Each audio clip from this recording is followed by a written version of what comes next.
Halloween has always had a taste, and it isn't sugar. It's iron.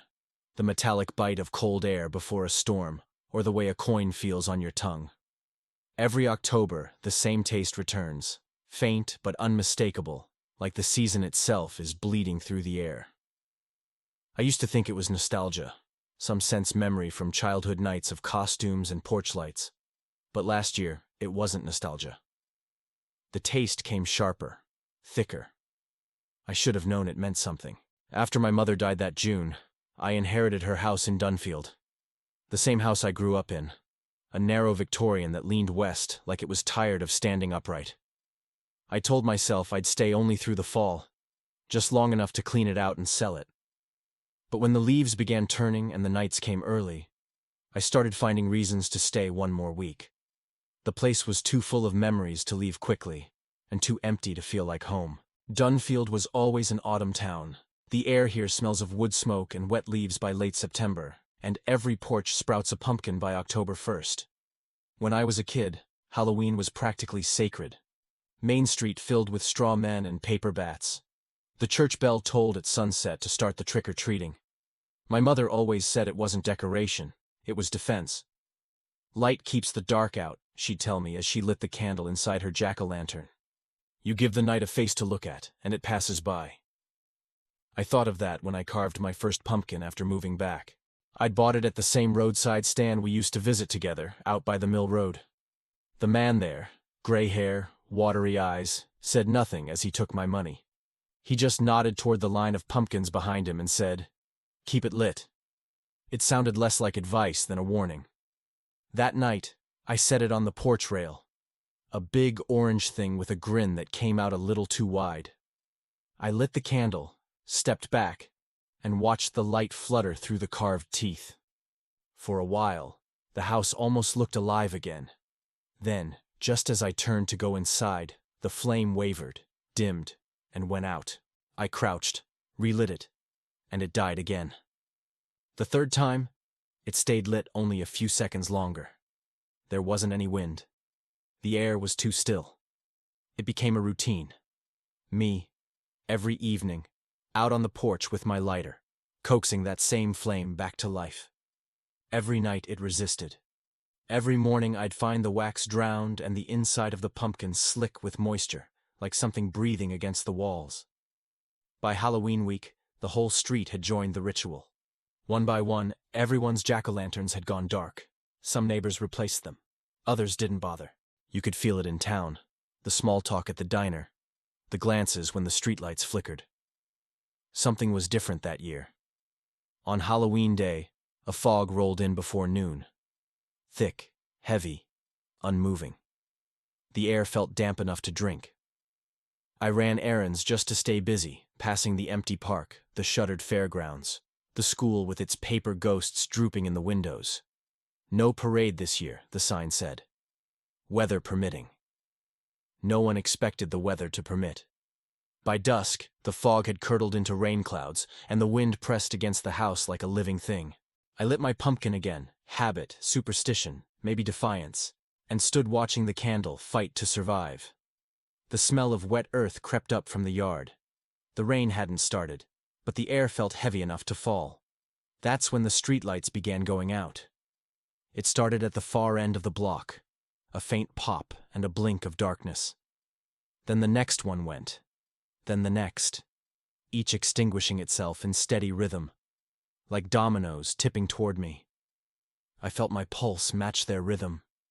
When the last light died, the one at the corner by my driveway, the darkness thickened, not absence but substance. My pumpkin's grin glowed alone against it, a single orange pulse in a world gone black.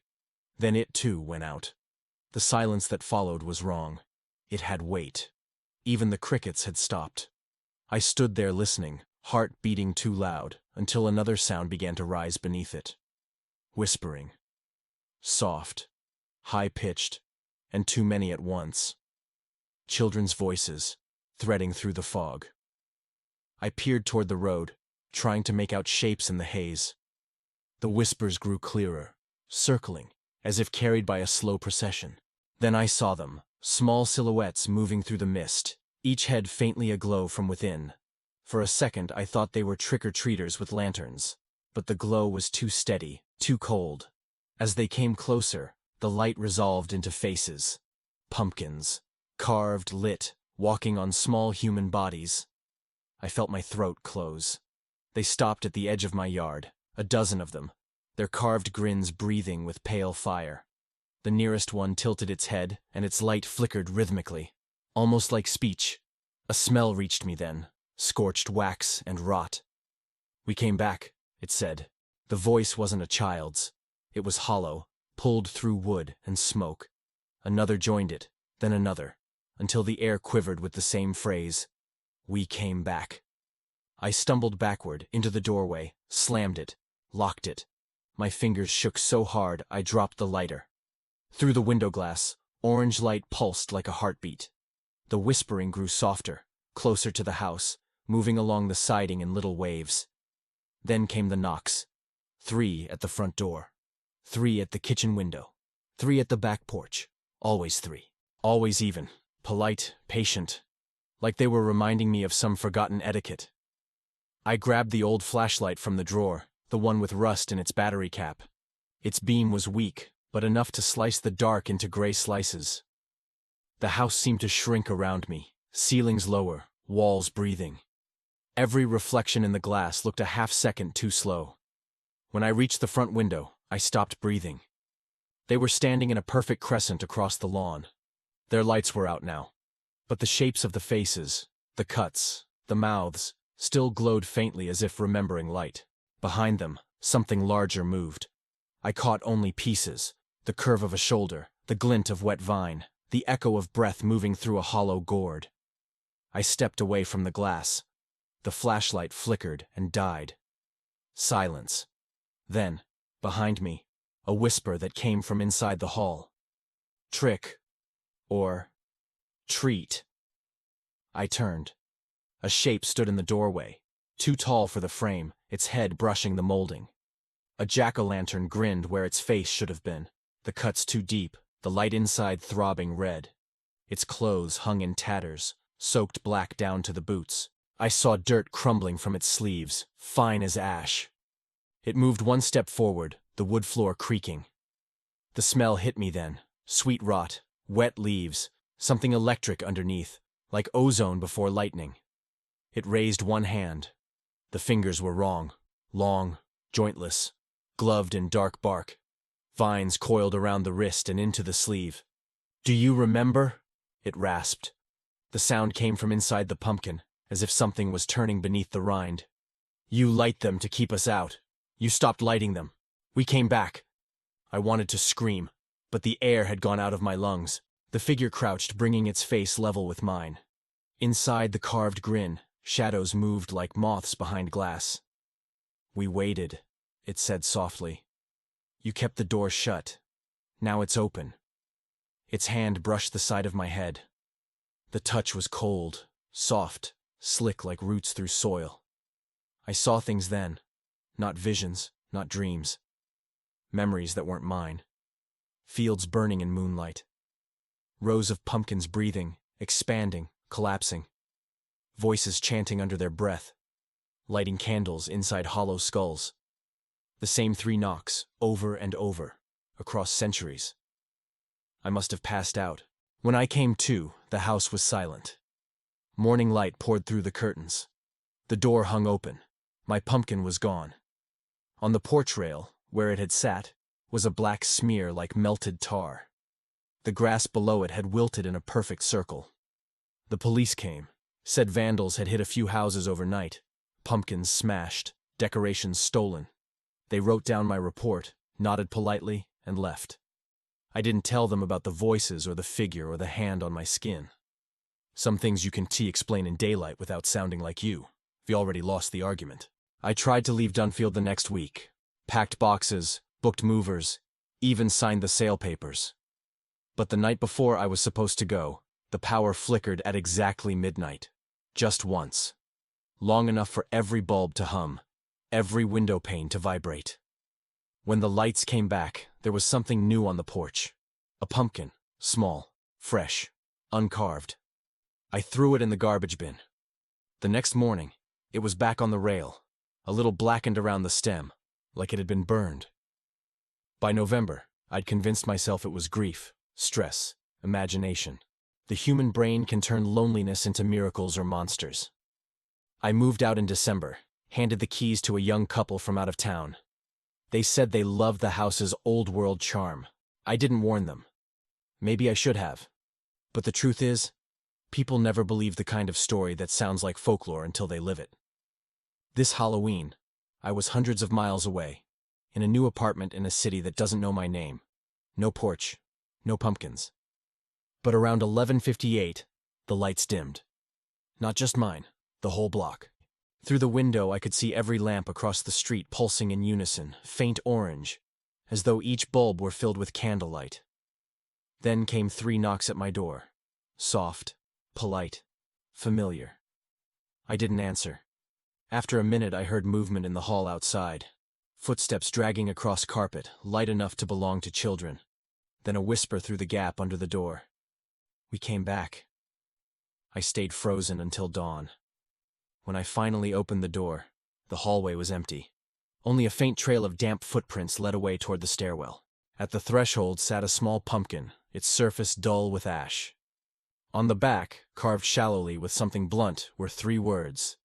Keep it lit.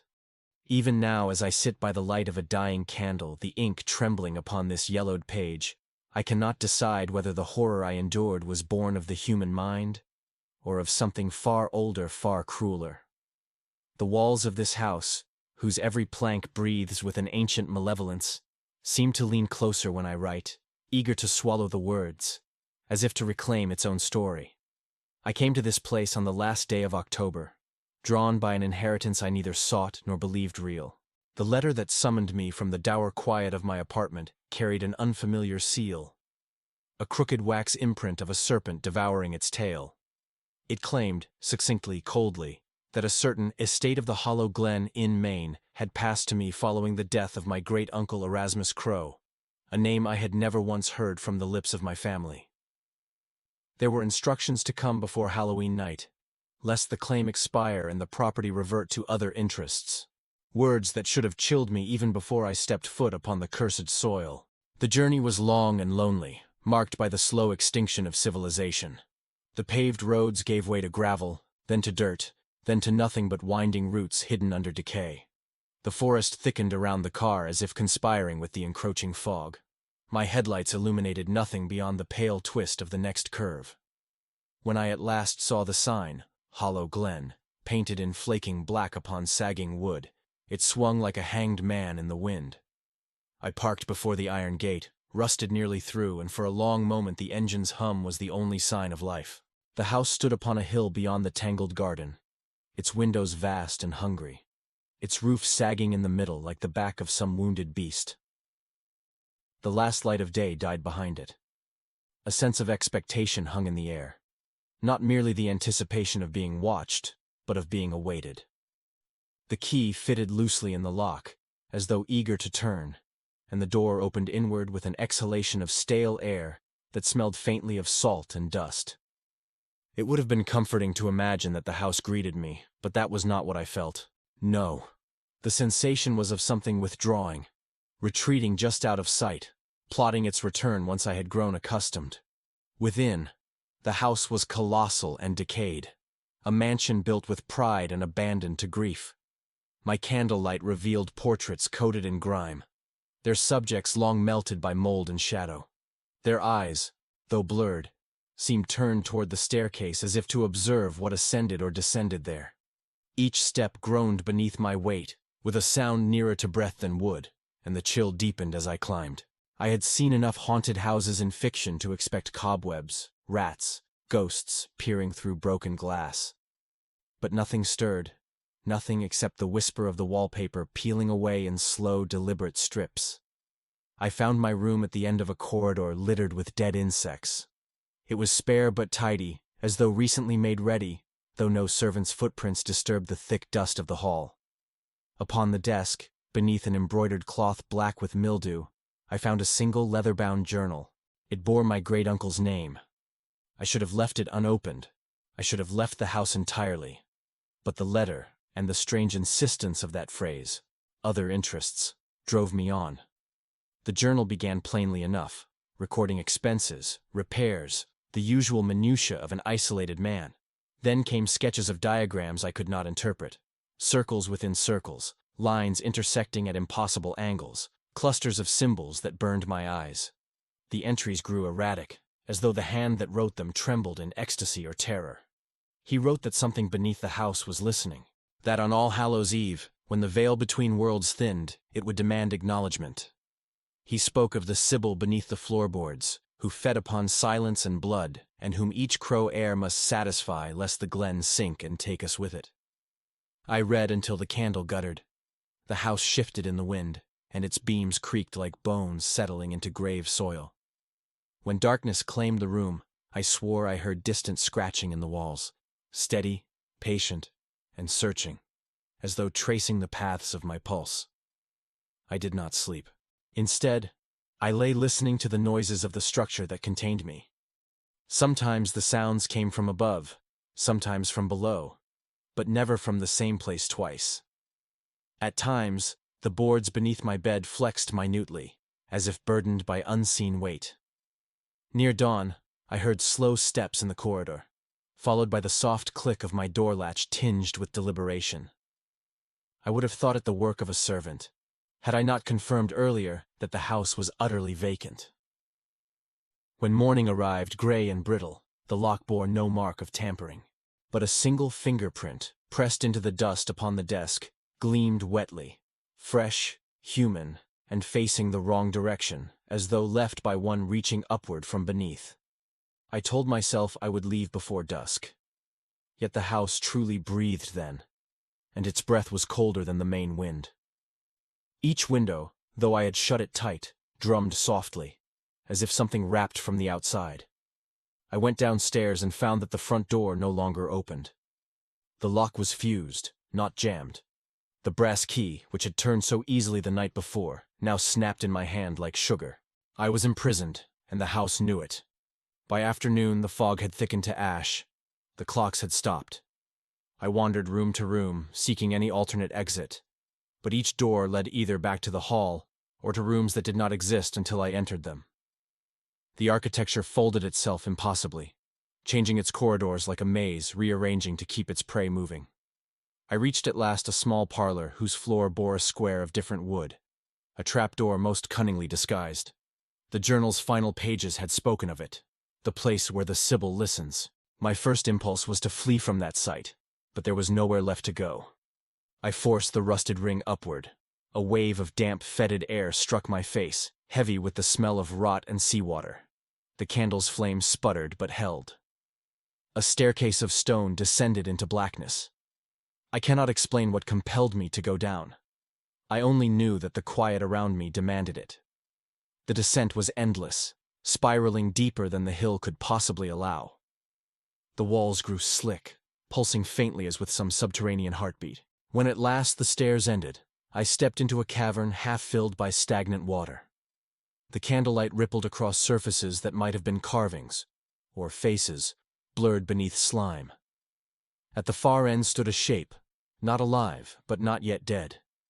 A figure of pale wax or fat, neither statue nor corpse, its mouth stretched wide in a soundless scream. Within its chest cavity something moved. I understood then that the Sibyl was not a woman, nor a ghost, nor a demon, but the thing that remained when all such distinctions collapsed. Its body, if body it was, consisted of the sacrifices of generations, stitched together by the persistence of hunger. It remembered every touch, every whisper, every crow, and it recognized me. The air thickened to suffocation. I could not move. My candle died without flame or smoke. Darkness pressed against my eyes until I felt its fingers graze the inside of my skull.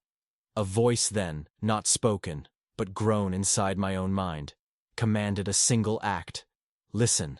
It spoke in impressions rather than words, showing me scenes older than any record. A harvest drowned in blood and prayer. The first house raised in the shadow of the serpent's seal. Each generation gaining prosperity only by feeding what slept beneath. My great-uncle's failure to comply. His punishment. His replacement. The understanding shattered something inside me. I screamed, but no sound emerged. It was swallowed by the wet walls. The Sibyl rippled, began to move. And in its motion, I perceived thousands of faces turning in unison. They were not merely of my bloodline, but of those who had wandered too close to Hollow Glen since time began. All had been absorbed, their voices condensed into a single waiting awareness. As its mass surged toward me, I reached blindly for the matchbox in my pocket, striking one in panic. The small blaze revealed that the creature was not approaching. It was unfurling, like a mouth opening across the entire chamber. I flung the candle stub into its core and ran. The stairs stretched into infinity, each upward step dragging backward like a nightmare. Behind me rose a low wail, neither human nor animal, vibrating the very stone. I burst into the parlor just as dawn broke, redefining the house into its ordinary decay. The trapdoor had sealed itself. I saw only unbroken floorboards. My skin smelled of brine and faintly of something sweet, diseased. When I looked into the cracked mirror above the mantel, my eyes seemed entirely my own, until they were not. For a fleeting instant, a reflection smiled that I did not. I fled from the house and through the garden, ignoring the vines that coiled around my legs, the whisper that pleaded behind each tree trunk. When I reached the car, frost had already formed thick over the windows despite the rising sun. I drove until the engine seized, and I collapsed on the roadside, among maples bright with dying color. I told myself I had survived. That was weeks ago. Since then, I have not slept without hearing the soft rattle beneath my bed, as though a trapdoor waits below even this humble apartment. When I walk, my footsteps sometimes echo twice, unsynchronized. On the 1st of every month, I find a small smear of salt on my doorknob, the same strange residue that coated the stones beneath Hollow Glen. And tonight, Halloween returns. Outside, children's laughter drifts like a curse. Inside, the lights flicker though no draft moves. I smell the same sea stench that haunted that chamber. The floorboards creak under invisible weight, and I know, beyond doubt, that the inheritance was not the house, but the duty. To listen, to remember, and at last, to open the floor again. I can already hear the scratching start. It sounds patient. It sounds grateful. There are houses that grow old quietly, and there are houses that do not forget. Ours was the latter. My grandmother's house sat at the end of Ashcombe Lane, the last property before the woods began their slow march uphill. By the time I was a boy, the house was already ancient, not in years, but in temperament. Its bones creaked even in still air. The wallpaper held the scent of autumn even in July. Every floorboard was tuned to memory. I spent every October there as a child, sent by my parents who said city life made me nervous. Maybe they were right. In the city, Halloween was noise and plastic. At Ashcombe, it was something older. My grandmother believed Halloween was not a night, but a threshold, the thin seam where one year bled into another. We light the lanterns so the old souls can find their way, she'd say, setting a stub of candle inside the hollowed pumpkin on the stoop. Her hands always trembled when she struck the match. And we keep the windows closed, so the others stay out. I never asked what she meant by the others. She never offered to explain. The house itself looked like a place designed for wind. The porch sagged, the shingles curled, and the attic window stared out like a cataracted eye. But at night, when the jack-o'-lanterns burned in their rows and the sugar smell of roasted pumpkin seeds filled the air, it felt alive, listening, waiting. The first strange thing happened when I was 8.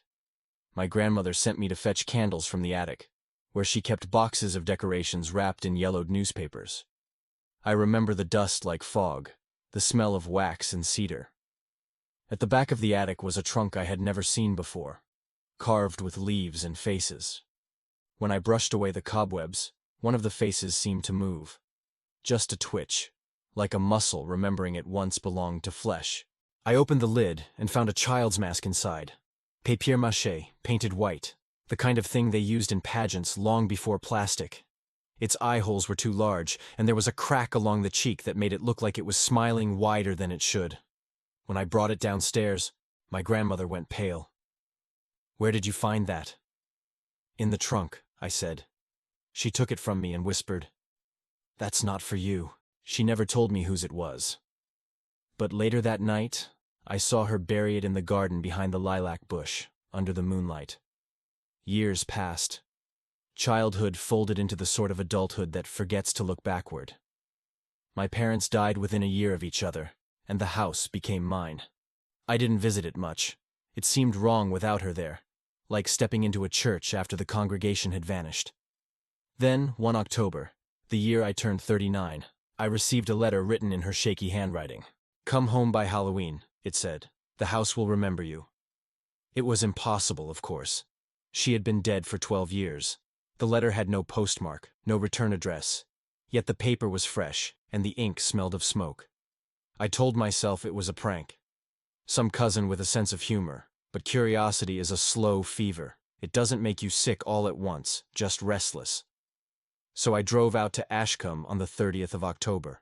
The house looked unchanged. The porch leaned, the shingles sagged, and the window still stared with blind patience. Only the air felt different, heavier, scented with wood smoke and the faint sweetness of decay. Inside, dust lay over everything except the hallway. The boards there were clean, as though swept by unseen hands. The fireplace was stacked with wood. My grandmother's chair had been turned toward it, and on the mantel sat a row of pumpkins, freshly carved. Their faces were all wrong. They weren't smiling or grimacing. They were remembering. Each had features like the ones carved into the trunk in the attic, worn, weary, too human. The candle inside them wasn't wax. It burned with a faint blue light, steady and cold. I don't know why I stayed. Loneliness, perhaps. Guilt. The way nostalgia disguises itself as duty. I lit the fire. I made tea that tasted of ash. And when the sun went down, I heard the first knock. It came from the back door. Soft, deliberate. I thought of children trick-or-treating early, but when I opened it, no one was there. Only the lilac bush swaying in windless air. Something glinted at its roots, a small, white mask. The same one from the attic. It wasn't buried anymore. I brought it inside before I could think better of it. Its surface was cold, not like porcelain, but like stone. As I turned it over, I saw faint letters scratched inside. E.W., the initials of my grandmother's brother, the one who drowned in the mill pond when they were children. The fire popped. The blue candles in the pumpkins flickered all at once, leaning toward the hallway as if drawn by breath. Then I heard the second knock. This one came from the attic. The steps creaked as I climbed, dust rising around me in thin ghosts. When I reached the landing, I smelled candle smoke and something older, like damp earth. The trunk stood open. Inside it were more masks, 10, maybe 12, all with the same two wide eyes, the same fragile cracks, and in the center of the floor lay a circle of dried leaves, carefully arranged. "Welcome home," said a voice behind me. I turned, but the hallway was empty. When I looked back, the masks were hanging from the rafters, swinging gently, as if moved by a breath I couldn't feel. The candles downstairs flared, and the shadows of the masks danced across the ceiling. Then the house began to breathe. Not creak. Breathe. The walls flexed with a slow rhythm, and the floorboards swelled under my feet like the belly of something sleeping too long. From every vent came a whisper. "Light the way." The same words my grandmother used to say. I don't remember falling, but I remember waking. I was in the garden, the soil damp under my hands. The moon hung low, and every pumpkin glowed with that same blue light. Their faces turned toward me, their carved mouths opening and closing in silent rhythm. Someone stood among them, small, pale, wearing the white mask. It tilted its head. "You lit the fire," it said, voice like wind through reeds. "The house remembers." I couldn't move. I wanted to run, but my legs wouldn't obey. "The others will come now," it continued. "They always do." Behind it, the pumpkins began to hum. a low, resonant note that vibrated through the ground. Shapes moved in the corners of the yard, dozens of them, wearing faces that glowed faintly from within. Masks, flesh, something between. I realized, too late, that they were all wearing the same faces. The faces from the trunk. The ones my grandmother had kept hidden. Each one held a candle, burning blue. They gathered around the porch, the light pulsing like a heartbeat. The air was thick with the smell of smoke and soil and memory. The figure in the mask reached out a hand, small, childlike, and touched my cheek. Its fingers were cold. It's time to remember. I must have blacked out again, because when I woke, dawn was leaking over the fields. The pumpkins were gone. The garden was just dirt and frost. The mask lay beside me, half buried. Inside it, the letters had changed. No longer EW. Now it read MT, my initials. That was a year ago. I moved back into the city, sold what was left of the property, tried to forget. But sometimes, on still nights when the air smells faintly of smoke, I wake to find a single candle burning on my windowsill. Blue light, steady, waiting. And faintly, under the hum of the city, I hear the whisper of the old house breathing. Not angry, not cruel, just patient. Because there are houses that die, and there are houses that remember, and some memories refuse to stay buried.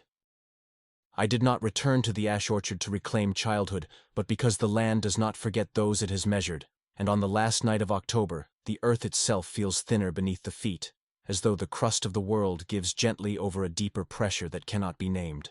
When the letter arrived, its paper smelling faintly of cellar damp and cold iron, I recognized the old sigil pressed into the red wax, a ring of twined branches shedding leaves that were not leaves but eyes.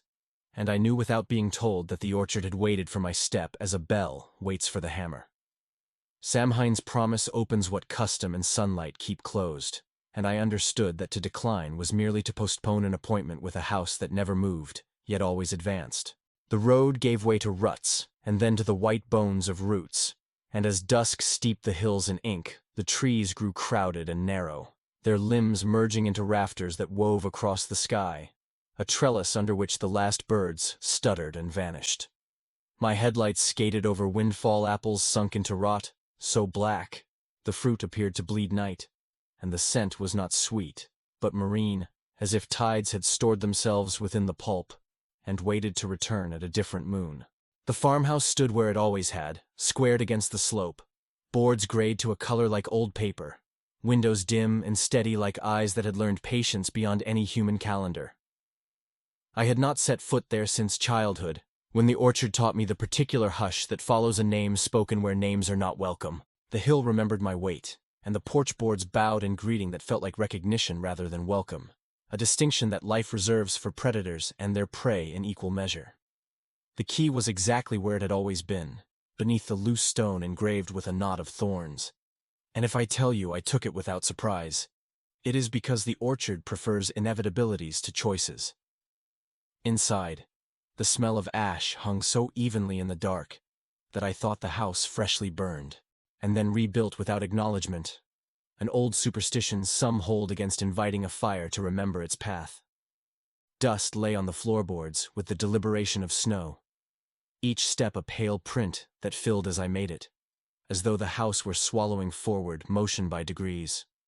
On the entry table waited a ledger bound in cracked green leather, and a bundle of dried stems tied with a copper wire, their seed heads trembling, though the air was still as if tuned to a draft from beneath rather than above. The ledger held the orchard's long accounting, rows of numbers for harvests and sales and repairs interleaved with entries that were not numbers at all but signs, circles bitten by crescents, ladders with one missing rung, a spiral that never turned inward though it narrowed to a thread. The script slanted into fever at the margins where the owner had recorded the old observances required by the hill. The candles planted at the four corners, the bowl of water set beneath the coldest window, the table laid for those who arrive without knocking when the veil thins. There were instructions for the Halloween night that fell upon me like a verdict, as simple as the sting of a nettle. To witness, to remain, to answer the banging if it came not from the door, but from the earth itself. If I say I considered leaving, I also admit the orchard had already closed the paths in ways that require no timber or chain. Once or twice a pane hummed when the wind should have been calm, and in the cracked mirror above the mantel the daylight gathered with a weight that belonged to a different season, like winter, trying its frost upon autumn's ribcage. When night finally knotted the rooms into pockets, I lit the house as the ledger decreed. One candle at each corner of the foundation, their flames hooded by jar glass, and another on the kitchen table where the empty plate and cup waited as if for a traveler overdue. Beyond the windows, the orchard quieted, not with sleep, but with anticipation that pressed on the glass as surely as an unseen palm. I had forgotten how apple trees keep more of their fruit than they show, dangling small, bitter things deep within their crowns like thoughts withheld, and in the starlight their silhouettes looked less like branches than like careful hands. Somewhere a fox coughed and was answered by nothing, and the silence that followed felt examined rather than empty, as though something large had leaned down to listen for the next animal sound and found me instead. When the first knock came, it was gentle enough to mistake for a falling apple, a single hollow note through the joists that made the spoons on the table shift their reflective eyes toward me. The second sounded closer, a knuckle on the underside of a coffin lid, the resonance of wood asking wood if time had ended. The third was not a knock at all, but a breath, the underside of the floorboards exhaling cold air scented with salt, and a cut-grass sweetness like hay left to mold in a sealed barn. The ledger had a page for this too, a leaf so worn it had gone soft with the oil of hands and the damp of breath. On that page a diagram of the kitchen overlaid with signs indicated where the thinnest point lay, just to the right of the table, beneath the length of floor polished by generations pacing and pausing. There, I laid my palm to the board and felt the faintest flutter, the tremor that lives under eggshell when the chick is not yet ready to peck. The house wanted me still, and in stillness I heard the orchard speak in the only voice it understands. The deep shift of root against stone, a pressure like tide on the underside of the land, and the soft stutter of falling fruit finding grass already bruised by others. Those sounds braided until they became words that do not live in the mouth, yet leave meaning in the blood, and the meaning was hunger without malice, a machine built of seasons that recognized neither pity nor cruelty, only the correctness of return. What waited beneath the kitchen did not bear a name that human lips could lift intact, yet if forced. I would call it the orchard thing only to confess that the word is a fence erected around a field that has no perimeter. The ledger S last hand, the one whose ink browned to the color of oxidized apple flesh, had written that on Halloween the orchard thing rose nearer, not to walk or creep as animals do, but to imperceptibly fill the rooms like fog seeping through wick, impressed by the shape of the house yet indifferent to its borders. The four corner candles were an old covenant, not to forbid the rising, but to give it form, the way a mold holds wax, not to constrain its nature, but to declare it. In return the orchard prospered, and winter's scythe cut as it must, but not more than it must, and the hill gave back a little of what it took as a tide gives back the sand it stole yesterday, knowing tomorrow is another mouth. The breath beneath my palm deepened and synchronized with my own, and for a moment my lungs felt borrowed from a larger body that had learned to inhale the entire slope at once. The candles' glass chimneys sang with a thin ring just shy of voice, and their flames leaned toward the floor as if answering to a heavier gravity that layered itself under the usual one. The kitchen bent, and the corners of the room retreated like animals presented with a new shape whose outline they prefer not to know. I had thought the orchard thing an invention, or at least a metaphor earned by weather and labor. But metaphors do not press your bones until they find where marrow decides it is self. The board beneath my hand warmed as if touched by sun from the other side of a veil, and with that warmth arrived a sensation like memory that did not belong to me, images rising the way fruit rises through leaves toward light. I saw samhains stacked like plates each year thin as glass, each year set upon the last until the stack shaved a column through the orchard's time, and down that column something descended with the slow confidence of rain through soil that has learned the shape of the drop. Faces hovered in that column, not as ghosts, but as briefly held impressions in sapwood, the way a thumbprint keeps its whirl on the surface of a candle long after the heat goes. They were not all kin and not all local, for hills do not respect fences drawn by men, and I knew without teaching that the orchard had sifted travelers into its logic whenever their steps matched its need.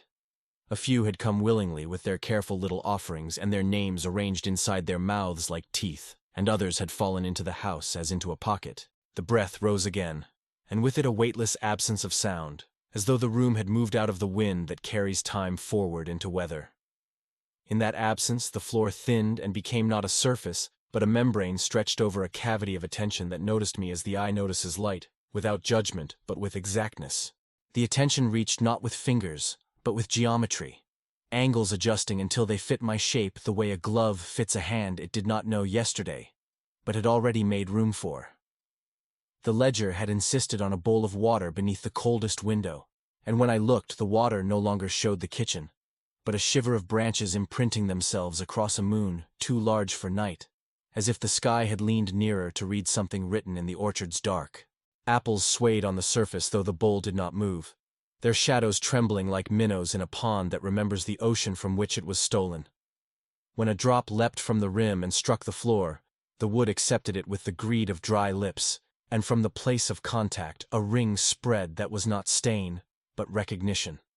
I felt then the first touch, not upon skin, but in that recess behind the sternum, where fear has built itself a chapel from the bones of the ribcage. It was not cold and not warm, not the brush of an insect, nor the firm pressure of a human grip, but a reclassification, as if the orchard thing had moved me from one column of its ledger to another, and in that motion, my name lost letters and gained roots.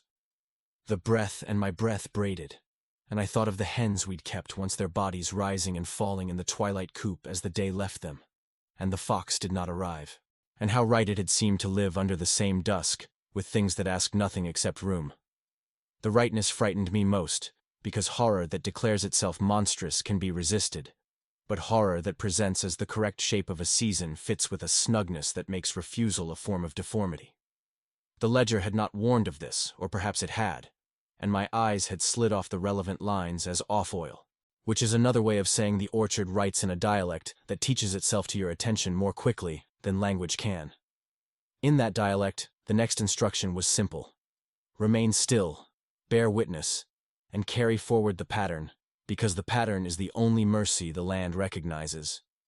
Through the thin floor, the orchard thing lifted something toward me, and I realized it had chosen a shape less for my comfort than for the ease of my comprehension, which amounts to the same courtesy. What rose was not trunk or root, but the suggestion of both an inversion of tree into body, with knots where joints might be, and a lattice of fine rootlets flexing like capillaries, each tip testing the air with the shyness that follows confidence. It paused beneath my hand, not asking permission, because asking implies a gap between will and act that the orchard does not grant, but waiting for me to accept the truth that refusal was a story I had brought from elsewhere. I accepted. The line between my palm and the wood dissolved into a filigree of sensation that made every hair on my arm stand at attention, as if saluting a sovereign to whom they had sworn before they were hairs. The rootlet tips, so fine they might have been described as intention rather than matter, passed through the grain into me the way water passes into soil that had been thirsty under a pretense of mud. At that entry, memory opened not backward, but outward, and the orchard's time clothed me with perspectives I had no musculature to bear. I saw the hill before the trees, a bald wet back rising into fog, the stones at its crown, arranged not by hands, but by pressure, the way the skull arranges sutures to meet an idea without ever having learned to name ideas. I watched the first planting a scissoring of shovels into earth, still bright with animal language, the sapling's roots touching and recoiling from the bones that lay there in the honest position of those who had fallen while facing home. Samhain came and came again, thinning and thinning as breath does when one is held under water. And each year, the hill allowed a little more crossing until the orchard ass yield matched the measure of what rose to take its share. The bargain was simple, which is to say it contained no lies, and thus every generation mistook its transparency for kindness, and called the place faithful, and called themselves stewards, a word that breaks into syllables that sound like footsteps leaving quietly. The stewards set the corner flames, laid the plate and cup, and stood with palms upon the board at the thinnest place while the orchard thing lifted and rethreaded them into its ledger of seasons, which is to say into itself. I understood then that what the orchard took was not flesh, but alignment, a rotation of the self until fear clicked into its notch and became awe. And awe left too long without a check fermented into obedience that tasted like relief. Horror's oldest strength is the unknown, but the orchard's subtler power is the known worn thin until it reveals an underlayer that had never been different, only hidden for the convenience of daylight. The veil, people say, grows thin. More accurately, our eyes remember how to look without the domestication of noon, and for a few hours we see the work continue at its proper scale. In that vision, a figure resolved. Not a person, not a spirit draped in the habits of grief, but a scaffolding of possibility. A lattice at which apples had once tried their weight and found purchase in the shape of a body that could move through rooms and call itself mine. It took on my proportions because I was present, the way a glove remembers the first hand that fills it. And then it tried the kitchen as a person will try a chair never sat in, testing the balance of legs and the patience of joints. Around it, the corner flames bowed like wheat to a wind, acknowledging a weather system that the house could not register but felt as a pressure in its nails. The thing that wore my outline did not look at me, because looking implies a centering the orchard does not recognize. Instead, it oriented toward the ledger, and the ledger's cracked spine creaked the way a door will when it anticipates an arrival it had not scheduled, but had predicted regardless. The pages rifled without wind, stopping at a leaf whose edges had taken the shape of careful thumbs, the paper indented by the patience of generations making the same crease in the same gesture. My name lay there, but thinner, the vowels paired to their seeds, the consonants latticed like trellis, and beside it an empty space shaped like the negative of a fruit removed. When the orchard thing set the new mark, it did so by narrowing itself through my palm until the weight of the house rested briefly within my bones, and in that weight I felt everything the kitchen had carried. Winters slung from the rafters, births washed in basins, the soft crash of plates released by old hands when the body grew tired of holding. The house had been built to contain such weights, but on Halloween the containment became collaboration. As if the beams had remembered that wood is only slow sap arranged in a geometry that waits for the earth to pull it down again. The pull was kind, in the way that gravity is kind, consistent, honest, uninterested in whether you approve. The rootlets receded, leaving within me a fragrance of bruised leaves and the bright iron taste of a tool left in rain. And I knew that if I moved my hand away, the floor would accept the absence and thicken over it like ice remade after a stone is withdrawn. I also knew that the orchard thing had not finished, because cycles favor symmetry, and the ledger's empty space remained a mouth waiting for its fruit. Outside, the trees adjusted their posture as if a wind had turned, though nothing visible moved, and in their small alignment, I read an agreement reached without vote. It would be convenient to say I was coerced, but coercion requires a pressure you can lean against. And what worked upon me was not pressure, but the absence of alternatives that still permits a graceful posture if you accept it early enough. I thought of all the names written in the ledger that had not lived to old age far from these rooms, and I understood that proximity breeds obligation the way flowers brew fruit, natural, unphilosophical, inevitable as a bruise following a strike. The orchard had given me childhood, a place to hide in rows that smelled of bees and sun-warmed bark. And now it took its interest in a currency that did not involve blood, but did not exclude it. The bowl beneath the window glossed over, and in its sheen the moon shrank to a coin pressed upon the water by an invisible thumb, the surface dimpling around it into a pattern I recognized without knowing as the orchard's true signature. From the dimple's center a filament rose, a thread so fine it was more concept than fiber, and it stretched toward the table with the naive purpose of a spider who believes the air holds always. When it touched the rim of the plate, a sound like a distant hive rolled down the table legs into the floor and found my bones again as if they belonged to the same colony. The kitchen's geometry altered then, not tilted or shrunk but re-indexed, as if someone had changed the units of measurement without moving the furniture. Corners deepened while distances thinned, and the ceiling lowered not by inches but by implication, persuading my shoulders to bend without command. The air learned a taste of damp clay and ferment, the catalogue of small lives that wake when the surface relaxes its pretense of being the only world. In the orchard, the apples began to fall in earnest, not wildly, but with cadence, each impact a syllable in a language that named the hour and the act and the necessary witnessing, and the syntax drew a path for something to follow into the room. It followed, and the floor accepted the passing, the way a drumhead accepts a drummer's palm, flexing and returning, until contact established a rhythm that no longer belonged to either hand alone. The candles steadied, their flames lengthening, and for a second each wick ended in a small, dark bead, like a seed about to release a root into air. What rose at last was not the lattice that had borrowed my outline, but something older and less interested in the human grammar for shape. It wore the orchard the way a season wears a month, encompassing without being enclosed, and within its breadth hung the memory of every ripening, every late frost, every quiet rotting through which sweetness returns to soil. It did not address me, because address implies audience, and audience implies performance, and performance implies a gap that the orchard does not permit on this night when things become themselves without artifice. Still, my body registered its nearness with the honesty of a barometer, and the small hairs at the wrist fanned in the direction of a tide moving beneath land. My heart revised its rhythm to fit the orchard's counting, and for an instant I forgot the names for the parts of the chest, because names are a diurnal convenience, and this was nocturnal accountancy. The ledger's page warmed, and the ink of my pared-down name shone like sap under a blade. And then the empty space beside it filled with a mark that was neither word nor number, but the orchard S equivalent a stroke that closed a circuit.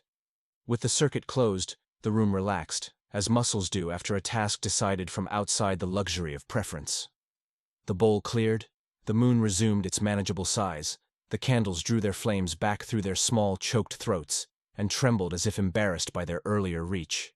The floor cooled beneath my hand, and when I lifted my palm an imprint remained that a child might have called a leaf, but which I knew as the orchard as token a doorway, cut into skin that no one else would see, unless they had learned to look through the thinning of habit. I slept in the chair with my hand on my chest, and woke to a morning that performed the pretense of ordinary with professional grace. The orchard wore its frost like lace, harmless in the first light, and the house put back on its older, smaller air of being a building rather than a membrane. Birds scolded, a fox wrote her narrow scripture across the lower rows, and a distant tractor on a neighboring field translated the day into the arithmetic of movement. It would be neat to claim that the horror had ended, that Halloween had taken its mouth away, and left the world to its more comfortable silences. But neatness is also a diurnal convenience, and the orchard keeps accounts in a wider ledger. The mark on my palm did not fade, though it withdrew under the surface like a root avoiding light. And sometimes when I drink water, I taste a thin sweetness that is not sugar and not memory but the compromise of sap.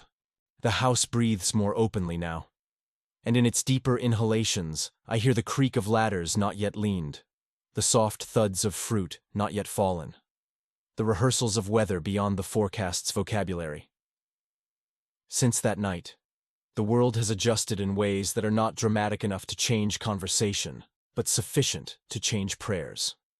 On waning moons, my footsteps echo twice, once in the air and once in the floor, as if the orchard rehearses my passage for its own keeping. At noon on certain days, the sun thickens against the window pane, like honey grown reluctant to pour, and behind the amber, the orchard S branches compose themselves into sentences I cannot read, while pretending not to squint. Neighbors ask if the ash orchard will go to market again, and I nod with a grace I learned from the trees, which nod to everything and commit only to the extent their roots allow. The harvest is generous, though, in the bin at day as end. I always find 2 apples with a faint indentation shaped like my palm, as if the fruit had considered my hand while forming, and had paused in that thought long enough to take a mold. At night I leave the bowl beneath the coldest window, because habit, repeated, is indistinguishable from liturgy. And liturgy is how humans agree to be woven into things larger than argument. Halloween returned as it must, because cycles leave no gaps and will always find their point of entry even if moved, and I set the corner flames without once looking at the ledger, which is a way of conceding that the book had moved into me. The orchard did not trouble itself to knock this time, and I did not trouble myself to imagine choice. And in that mutual courtesy there was a complexity that an outsider might mistake for simplicity. The floor rose into my hand as water rises into thirst, and in that contact the year found its seam, and closed along it neatly like a garment mended by a grandmother who has mended the same seam all her life. A few days after, walking the lower rows with a basket on my hip, I found where a tree had opened a seam in its bark with slow insistence, revealing not rot, but a pale interior whose grain mapped the shadow of a hand I knew. The print matched mine, scaled to a season rather than to a person, and when I pressed my palm to it, the fit was a fraction shy of exactness, a promise of correspondence next year rather than a proof of completion now. Bees threaded through the air with a purposeful indifference, harvesting small sweetnesses that add up to a vocabulary of survival. And I understood their industry as kin to mine, which is to carry emptiness to where it can be filled by what we never owned.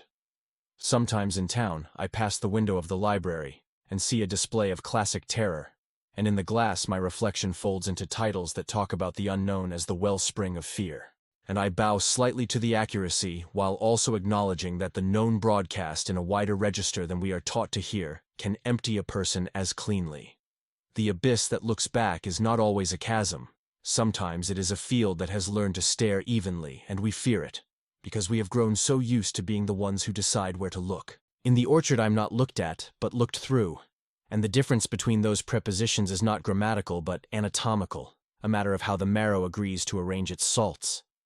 When winter set its heavier hand on the hill, the orchard exhaled into dormancy with a contentment that would be mistaken for death by anyone who has never watched a creature sleep without fear. The snow traced the rows with lines so clean they could have been measurements, and beneath that quiet mathematics, the rootlets carried their delicate algebra forward, solving for spring one small unknown at a time. In the kitchen, the coldest window gave a thin cry once a night, as glass does when the air remembers a larger body breathing underneath it. I keep the ledger where it had always lived on the entry table beside the dried stems trembling to drafts that do not exist except downward, and now and then I open to the page where my name thins and my fruit space is stroked closed by a mark that is not a signature, but a closure. The paper does not age as it should, and I do not question this, because questions are the currency of another economy that runs parallel to the orchard AS and never intersects on nights that matter. When I sleep, the hill arranges my dreams according to a pruning I do not supervise, and I wake lighter of useless thought and heavier with the knowledge that belongs to things which do not travel. If horror must have a face to be admitted into conversation, then use mine, because it fits the frame and will not alarm the unprepared. Under that face is the imprint the orchard left the first night, which sometimes gleams with the wet sheen of sap in the bathroom mirror, when the moon is shallow and unwilling to float high. I dry my hands and extinguish the shine as if it were water, but shine is not a liquid, and hands are not the only vessels a life learns to pour from when the hill has taught its lessons. If mercy is measured by how little change is required to align oneself to the demands of a place, then the orchard is merciful, and I am grateful in the way a tool is grateful for the hand that chooses it over rust. Gratefulness resembles surrender so perfectly from a distance that even I mistake them when I stand too far back inside myself, and on some mornings I walk the rows repeating the names for common things so that language does not forget me. But on Halloween I let the names fall the way apples fall into grass bruised by expectation, and I stand with my palm to the thinnest place and become a measurement by which the hill confirms itself. If this confession has a purpose beyond its own shape, it is only to say that the world is larger than the map daylight draws of it, and that some nights permit a more accurate cartography, which includes the territories we farm with our attention. Fear, oldest of our companions, is not always the enemy of truth. Often it is the proper posture before scales too heavy to lift alone, and on those nights we become the fulcrum rather than the lever. The orchard understands fulcrums, and on Halloween it places us where we balance two rooms of the same house, the one above, set for guests, and the one below, set for what has never needed chairs. The ash orchard keeps its covenant because covenants are how the earth wears time without tearing, and I keep mine because keeping is what remains when wanting has been harvested. If you come upon the hill in autumn and find the frost arranged like a thought across the grass, you may think the place abandoned, because no car stands in the flattened yard, but the house will be occupied regardless, and the occupation will not require doors. Should you place your hand upon the kitchen floor at the right moment, you will find your pulse re-indexed, and your name thinned to a spine the orchard can thread through, and you will leave carrying precisely the amount of yourself that a season requires. And if you do not come, then on Halloween, the orchard will still draw breath through the thinnest place, and the hill will still count you among the living the way a cloud counts one more cooled mouth to empty. The ledger will keep its page for you until the paper learns your weight, because thoroughness is the orchard's kindness and patience its appetite. The land is not cruel, only complete. And completeness has its own weather, which we, in our lighter calendars, call horror when we happen to be standing beneath it. If this is horror, then it is also harvest. And if it is harvest, then it is also a hymn. And on Halloween, hymns are sung by rooms that do not have mouths. The candles will lean, the bowl will dimple, the floor will thin, and the orchard will rise, the year closing like a fist and relaxing again with the serenity of work that knows no audience. When it does, I will place my hand where the pattern asks and count myself, without adjectives, as part of what returns.